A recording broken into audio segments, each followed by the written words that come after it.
Senhor é meu pastor e nada me faltará. Caminhar me faz por verdes pastos. Guia-me mansamente a águas tranquilas. Refrigera minha alma. Guia-me pelas veredas da justiça, por amor ao seu nome. Ainda que eu caminhasse pelo vale da sombra da morte, eu não temeria mal algum, porque tu estás comigo. A tua vara e o teu cajado me consolam. Preparas uma mesa perante mim, na presença dos meus inimigos. Unge a minha cabeça com óleo e meu cálice transborda. Certamente que a bondade e a misericórdia me seguirão todos os dias de minha vida, e eu habitarei a casa do Senhor por longos dias. O Senhor é meu pastor e nada me faltará.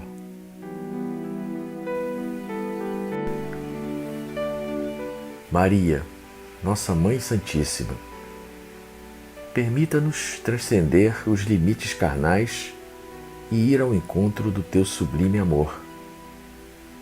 Concedei ao nosso espírito dignidade de buscar os valores mais profundos da alma. Direcione os nossos passos, tornando-os firmes para cumprirmos nossa missão terrena, vencendo os obstáculos que são direcionados ao nosso fortalecimento. Derramai suas bênçãos divinas, unificando os homens de todo o universo, impregnando suas mentes de serenidade, para que possam conduzir com sabedoria superior os destinos de tantos filhos. Ó querida Mãe Universal, protegei-nos da insensatez de decisões que comprometam a nossa evolução, nos vestindo de luz por toda a eternidade. Que assim seja. Pai nosso que estás no céu, santificado seja o vosso nome. Venha a nós o vosso reino. Seja feita a vossa vontade, assim na terra como no céu. O pão nosso de cada dia nos dai hoje. Perdoai as nossas ofensas, assim como nós perdoamos aqueles que nos têm ofendido. Não nos deixeis cair em tentação, mas livrai-nos do mal. Ave Maria, cheia de graça, o Senhor é convosco. Bendita sois vós entre as mulheres, bendito é o fruto do vosso ventre, Jesus. Santa Maria, Mãe de Jesus, rogai a Deus por nós, pecadores, agora e na hora de nossa morte. Amém. Senhor da vida, estamos aqui mais uma vez, elevando as nossas preces e a nossa frequência vibratória, a fim de entrarmos na sintonia necessária para recebermos o concurso da corrente franciscana, das falanges brancas do universo e dos orixás que comandam a nossa casa. Pedimos a Francisco de Assis, a Miguel Arcanjo e a Tupinambá, nosso guia-chefe, que nos amparem e fortaleçam, para que sigamos na nossa caminhada evolutiva. Rogamos a Maria Santíssima pela paz no mundo, que os líderes das nações em conflito sufoquem os seus ímpetos belicosos e pensem na humanidade como uma grande família, já que somos todos irmãos, filhos do mesmo Pai, infinitamente amoroso e justo. Que direcionemos as nossas energias pela preservação do nosso planeta, tão maltratado pelas nossas ambições materiais, e cultivemos o sentimento de fraternidade e solidariedade, colaborando com os guias espirituais para o saneamento da psicosfera desse mundo que nos dá a oportunidade de remissão e evolução. Que os trabalhadores do mundo maior recebam as nossas preces e as correntes de vibração espalhadas por todo o mundo que clamam pela paz. Pedimos pelas crianças da creche Santa Clara e pelos irmãos que ajudam a mantê-la e aos projetos sociais da CFA.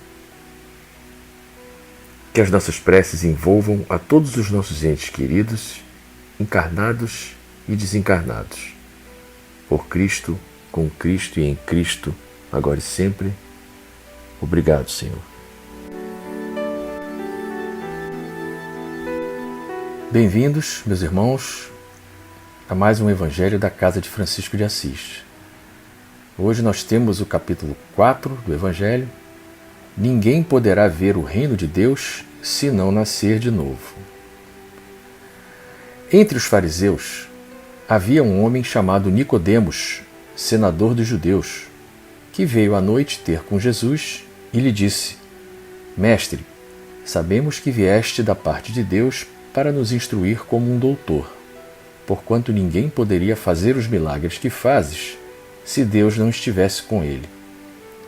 Jesus lhe respondeu: em verdade vos digo, ninguém pode ver o reino de Deus se não nascer de novo. Disse-lhe Nicodemos: como pode nascer um homem já velho? Pode tornar a entrar no ventre de sua mãe para nascer segunda vez? Retorquiu-lhe Jesus: em verdade vos digo, se um homem não renasce da água e do Espírito, não pode entrar no reino de Deus. O que é nascido da carne é carne, e o que é nascido do Espírito é Espírito. Não te admires de que eu te haja dito ser preciso que nasças de novo. O Espírito sopra onde quer e ouves a sua voz, mas não sabes de onde vem ele, nem para onde vai. O mesmo se dá com todo homem que é nascido do Espírito. Respondeu-lhe Nicodemos: como pode isso fazer-se? Jesus lhe observou: pois que és mestre em Israel e ignoras estas coisas? Digo-te em verdade que não dizemos senão o que sabemos, e que não damos testemunho senão do que temos visto. Entretanto, não aceitas o nosso testemunho.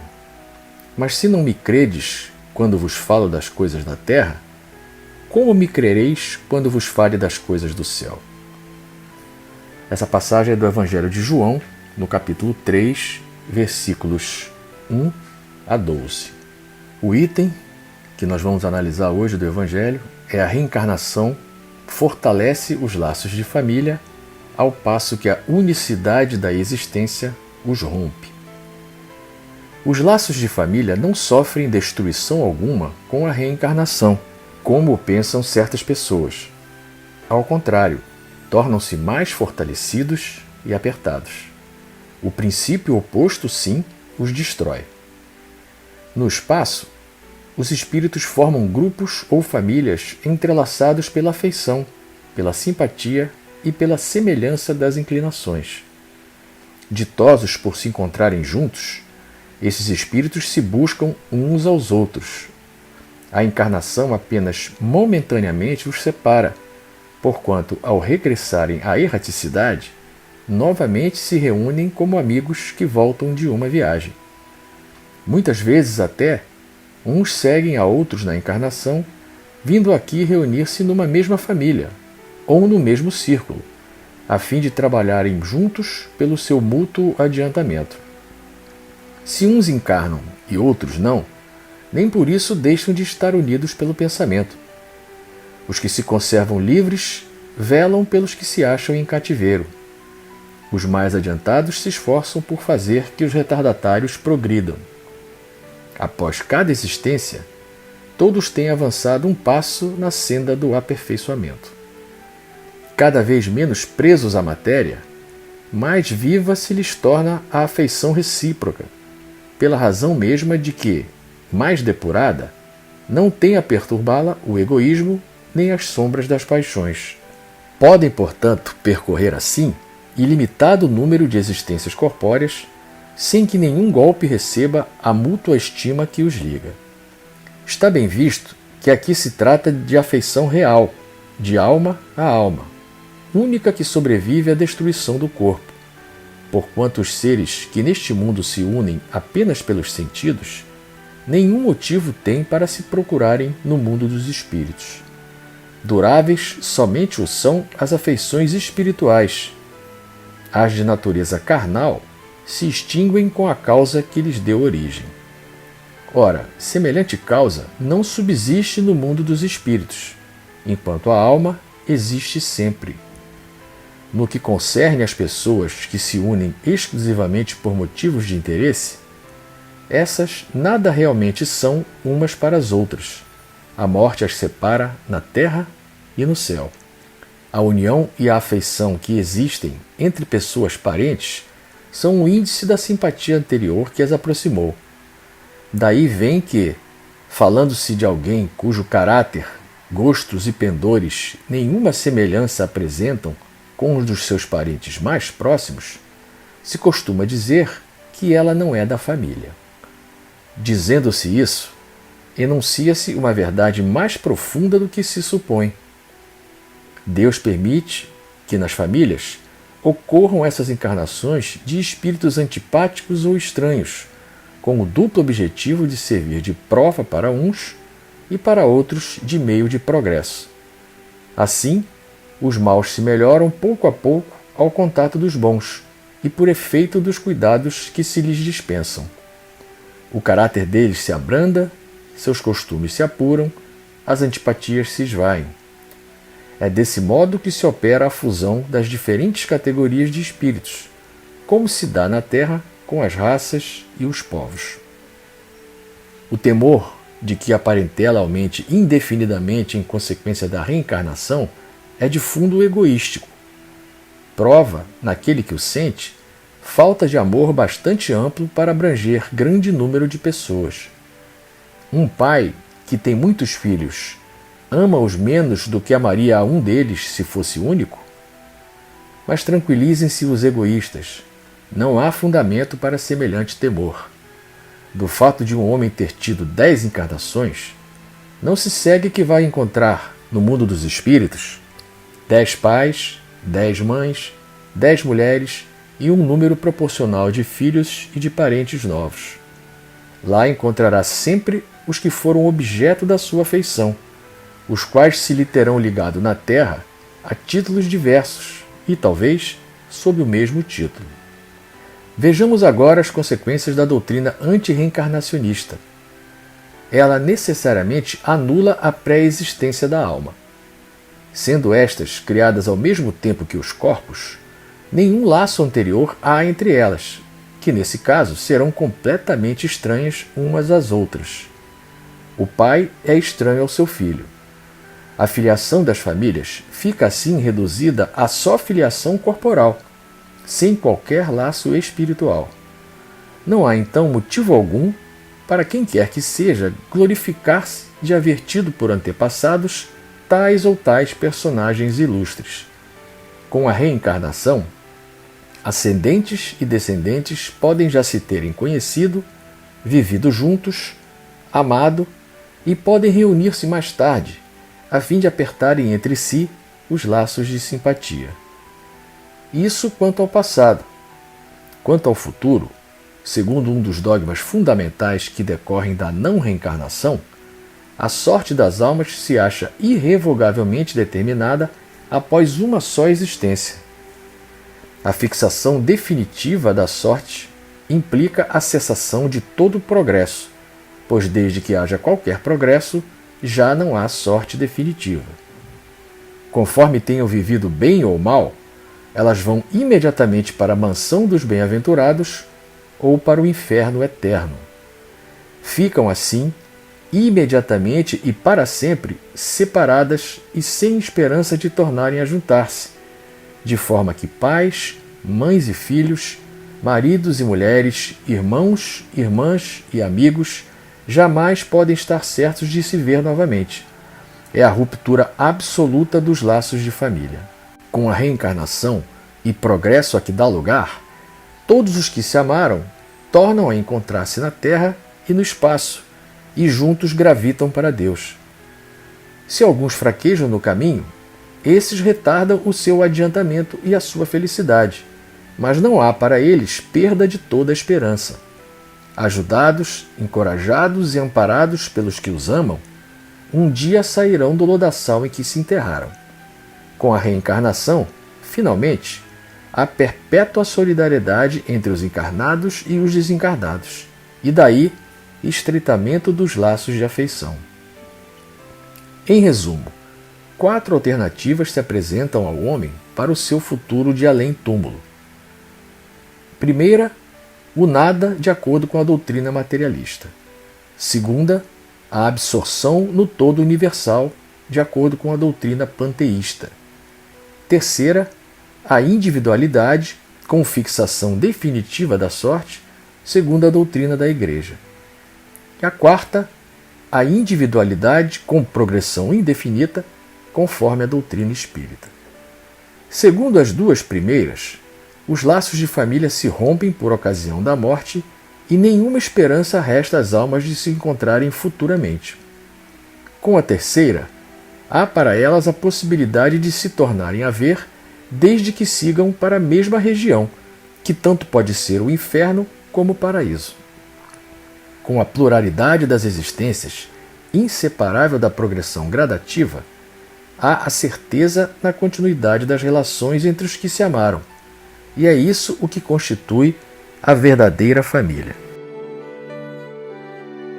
Esse capítulo do Evangelho nos mostra como a reencarnação é fundamental, eu diria indispensável, para a nossa evolução espiritual.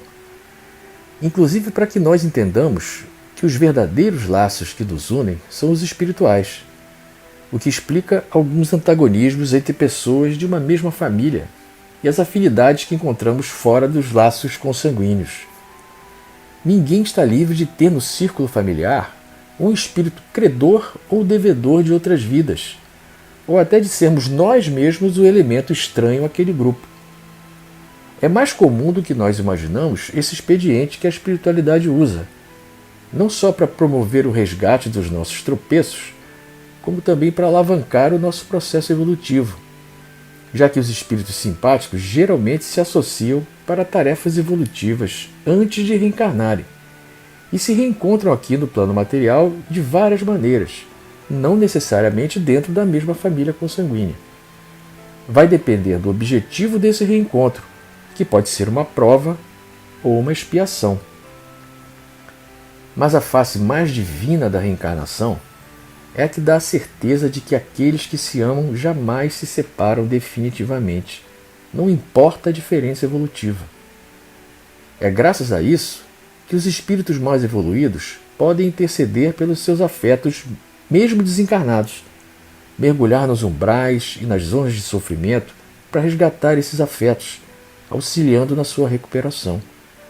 Seria uma injustiça para uma mãe dedicada, que levou a sua vida toda de uma forma absolutamente positiva, ir para o paraíso e ver o seu filho amado, que optou por uma vida desequilibrada, apesar do zelo e carinho dessa mãe, ir para o inferno de forma definitiva. Um belíssimo relato de como os espíritos podem auxiliar os seus afetos no processo evolutivo está contado no livro Renúncia, de Emmanuel, psicografado pelo Chico Xavier. Para quem não leu, eu recomendo, pois é uma comprovação de que só através da reencarnação nós veremos o chamado Reino de Deus, através das diversas encarnações e do nosso aperfeiçoamento é que nós atingiremos a nossa perfeição. Acho que esse é o recado desse Evangelho, que nos traz esse benefício, que a reencarnação proporciona para a nossa evolução espiritual. Senhor, fazei de mim um instrumento de vossa paz. Onde houver ódio, que eu leve o amor. Onde houver ofensa, que eu leve o perdão. Onde houver discórdia, que eu leve a união. Onde houver dúvida, que eu leve a fé. Onde houver erro, que eu leve a verdade. Onde houver desespero, que eu leve a esperança. Onde houver tristeza, que eu leve a alegria. Onde houver trevas, que eu leve a luz. Ó Mestre, fazei que eu procure mais consolar que ser consolado, compreender que ser compreendido, amar que ser amado, pois é dando que se recebe é perdoando que se é perdoado, e é morrendo que se vive para a vida eterna. Que a paz de Deus permaneça em nossos corações, agora e sempre.